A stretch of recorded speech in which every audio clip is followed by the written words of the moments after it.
Selamat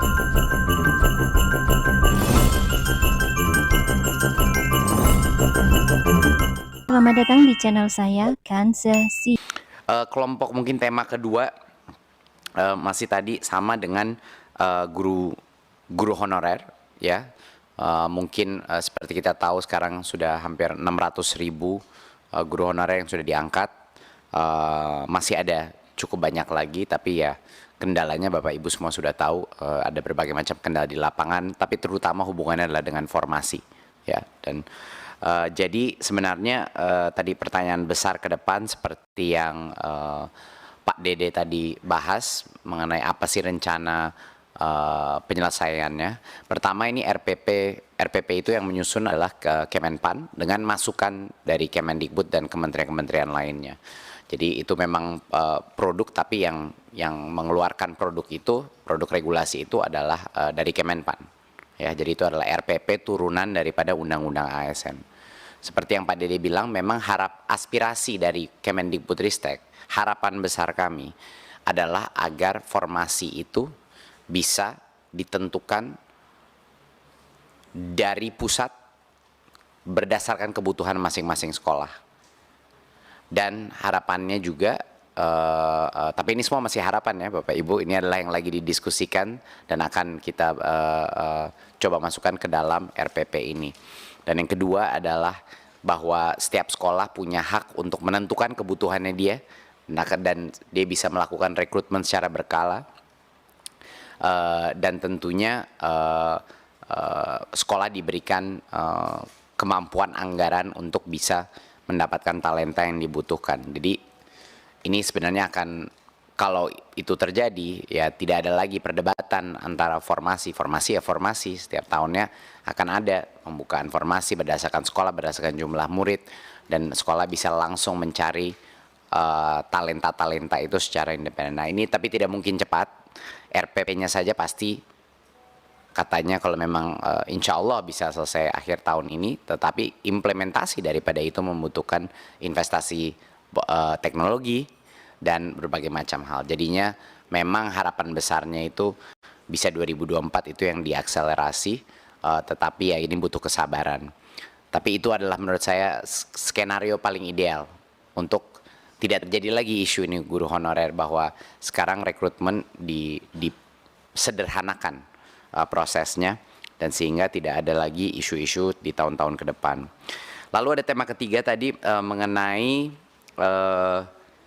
TIK. Kami mendengar ada beberapa keluhan bahwa banyak sekolah yang masih belum menerima TIK. Tentunya kontribusi anggaran untuk TIK sekarang ada di DAK fisik masing-masing di daerah ya, dan itu yang tentunya kita memastikan bahwa sekolah-sekolah yang membutuhkan, tapi juga sekolah yang tidak misalnya punya kendala seperti internet dan lain-lain, itu yang mungkin saat ini masih belum bisa diberikan atau diprioritaskan. Tapi tentunya kami mendorong penggunaan semua TIK, dan ini benar-benar kita terlihat ini pada saat ANBK. Saat ANBK luar biasa penggunaan TIK di berbagai daerah di Indonesia. Kami punya datanya, dan ini benar-benar kita bisa mendapatkan data sebanyak itu ke ANBK itu karena alat-alat TIK yang sudah terdistribusi. Tapi tentunya harus kita terus tingkatkan penggunaannya agar guru-guru dan murid-murid semakin mahir dalam penggunaannya.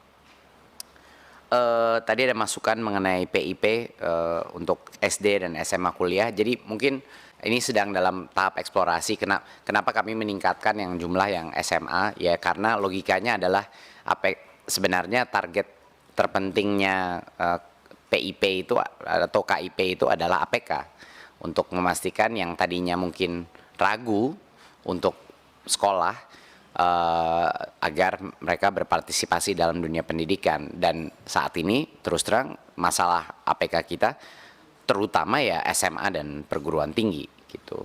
Sampai SMP dan SD itu udah lumayan full utilisasinya ya, semua anak sekolah dimanapun, di daerah manapun.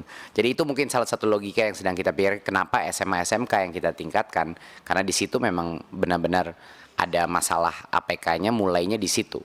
belum lagi nanti perguruan tinggi. Ya, tadi ada masukan mengenai guru penggerak. Guru penggerak harus 5 tahun sekolah ya, kalau Bu Nuno ya kan. Dan itu menurut saya sangat logis bahwa guru penggerak itu harus punya pengalaman minimal 5 tahun. 5 tahun menjadi guru itu sebenarnya tidak begitu lama, tetapi di bawah itu menurut kami tidak pantas untuk menjadi guru penggerak karena butuh kriteria terpenting guru penggerak adalah kepemimpinan, leadership terhadap guru-guru lain. Dan menurut kami akan sangat sulit untuk guru yang belum 5 tahun, di bawah 5 tahun belajar jadi guru aja 5 tahun mungkin belum cukup gitu. Maksudnya profesinya di dalam ruang kelas aja, kemampuan dan kompetensi dalam ruang kelas 5 tahun tuh cukup cepat untuk, apalagi mengasah kemampuan komunikasi, kemampuan kepemimpinan, kemampuan berbicara dengan guru-guru lain, mengorganisir acara-acara untuk melakukan melaksanakan komunitas-komunitas belajar. Jadi saya akan membela itu aturan 5 tahun minimal guru penggerak karena menurut saya itu sangat penting bahwa mereka punya pengalaman yang cukup untuk menjadi guru penggerak. Tadi ada beberapa poin, mungkin yang terakhir adalah ada berbagai macam aspirasi mengenai bagaimana masa depan posisi atau status guru yang seperti yang Bu Agustin tadi menyebut. Ini akan kami tampung berbagai macam masukan. Tapi menurut kami salah satu hal yang terpenting adalah mungkin pertama memperjelas ini proses rekrutmen dan juga memperjelas proses karir guru. Itu menurut saya hal yang sangat penting untuk diprioritaskan sebelum 2024 selesai. Itu adalah hal yang menjadi salah satu fokus utama kami di bidang itu.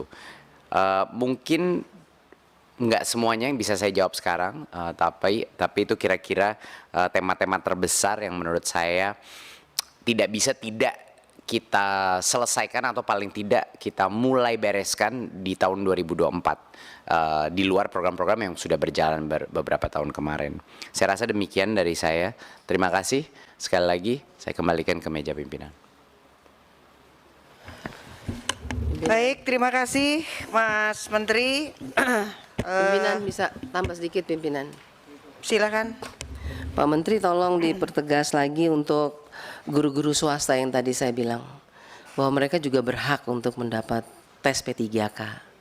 Guru-guru swasta yang ada di daerah-daerah terpencil, mereka banyak yang tidak bisa masuk P3K. Sementara kan mereka juga mengabdi kepada bangsa dan negara ini dan yang mereka didik juga anak bangsa.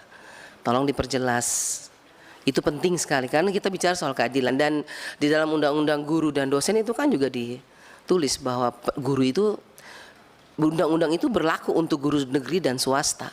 Artinya kalau guru negeri diperhatikan, guru swasta juga seharusnya mendapat tempat yang sama. Dan juga satu Pak, guru-guru TK juga ya, guru-guru TK banyak juga yang berteriak untuk mereka juga kalau bisa diberi kesempatan untuk bisa mendapat P3K, apalagi yang sudah mau pensiun. Dan tadi yang saya minta juga Pak Menteri yang mengenai PIP kelas akhir, itu jadi keributan sekarang bahwa itu diblokir, kalau bisa dibuka agar dicairkan. Karena dananya kan sudah ada sebetulnya. PIP yang kelas akhir Pak. Ya, baik Pak Menteri, oke. Makasih Bu Pimpinan. Dan Bu Sekjen itu yang saya minta dak fisiknya, tolong kami diberitahukan supaya kita juga tahu. Ini kesalahannya ada di pemerintah pusat yang tidak memperhatikan atau pemerintah daerah justru yang tidak menjalankan anggarannya dengan baik. Makanya kita minta dak fisiknya diberikan kepada kami semua supaya kami juga bisa periksa di bawah. Makasih pimpinan. Izin pimpinan. Terima kasih. Ya, silakan Bu Ima. Ada amanat, lupa saya menyampaikan amanat Silakan. dari dapil saya bahwa terkait dengan program Merdeka Belajar, bahwa orang tua banyak mengeluhkan biaya-biaya praktek yang sehingga mereka ini akhirnya tidak bisa memenuhi misalnya praktek-praktek untuk anaknya karena ada biaya tambahan untuk praktek. Mungkin itu yang ketinggal tadi dari aspirasi yang ada di masyarakat. Terima kasih. Ya, Bu Ima, apakah masih ada yang ingin menambahkan? Cukup ya. Sepertinya kita memang Bu Ketua, mungkin Ya, silakan, satu Pak. hal yang tadi berkaitan dengan pertanyaan saya yang mengenai mekanisme pengusulan dak fisik itu. Nah itu yang ya di daerah banyak yang belum jelas dan seringkali justru tiap kali kami balik ke daerah mereka titipkan proposal gitu yang sebenarnya ya, saya kira juga ya banyak yang tidak efektif juga gitu. Bahkan ada yang dari daerah datang ke sini kemudian ke kementerian langsung untuk menyampaikan proposal itu gitu. Jadi mungkin mekanisme apa yang efektif buat mereka untuk mereka mengusulkan gitu. Jadi kami jelaskan ke mereka gitu. Untuk hari ini dan ke depan pola dan mekanisme yang efektif untuk ya pengusulan anggaran tadi gitu mengenai Sarpras itu. Terima kasih pimpinan. Iya, Krishna. Cukup? Ada yang lain? Cukup, terlalu banyak pertanyaan memang dan jawaban Mas Menteri sangat singkat. Kita akan menunggu jawaban tertulisnya, Mas Menteri. Kemudian dari 4 agenda yang kita lakukan, 1 terlaksana dengan sangat indah tadi. Fotonya Pak Fikri sudah merajalela di grupnya Komisi 10.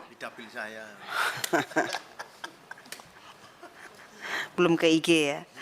Kemudian yang kedua tentang DIPA, karena hari ini belum turun dari Kementerian Keuangan, kita akan agendakan kembali pada rapat kerja selanjutnya, nanti kita cari waktu yang tepat.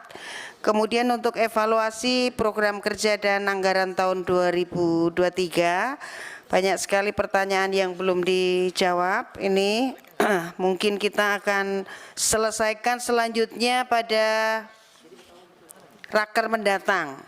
Kemudian tentang perkembangan isu-isu terkini, perlindungan dan keamanan infrastruktur sekolah. Saya ini sangat berkaitan dengan berbagai macam hal yang mungkin kita butuhkan detail datanya dari teman-teman Kemendikbud mengenai DAK fisik yang khusus untuk pembangunan renovasi gedung sekolah dan lain-lain itu dari tahun ke tahun ada berapa, dan mungkin pemetaan jumlah sekolah yang terancam untuk mulai rusak berat. Kemudian berbagai macam hal sarana prasarana terutama tentang TIK yang mungkin kita membutuhkan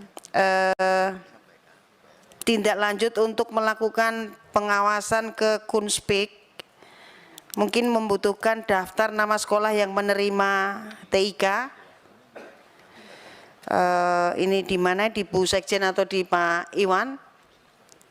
Di Bu Sekjen, supaya teman-teman ketika turun ke dapilnya masing-masing mulai bisa melihat apakah TIK barang-barang yang diberikan itu bisa digunakan atau tidak sebelum sampai kepada urusan yang menakutkan kita bisa ditemukan dan kita bisa berkomunikasi langsung dengan Bapak Ibu, sehingga kalau ada yang rusak, ada yang jelek, ada yang tidak memenuhi spek itu segera bisa diganti. Kita ingin tahun 2023 tidak banyak lagi temuan dari BPK, karena masing-masing dari kita tentu menginginkan di akhir masa pengabdian kita, baik dalam posisi sebagai pemerintah maupun sebagai DPR, semuanya berjalan dengan baik dan meninggalkan bekas yang baik.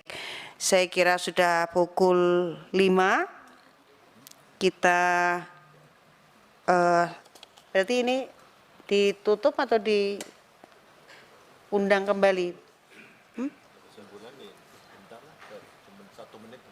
Iya, maksudnya ini selesai dulu dengan janji bahwa kita akan raker berikutnya.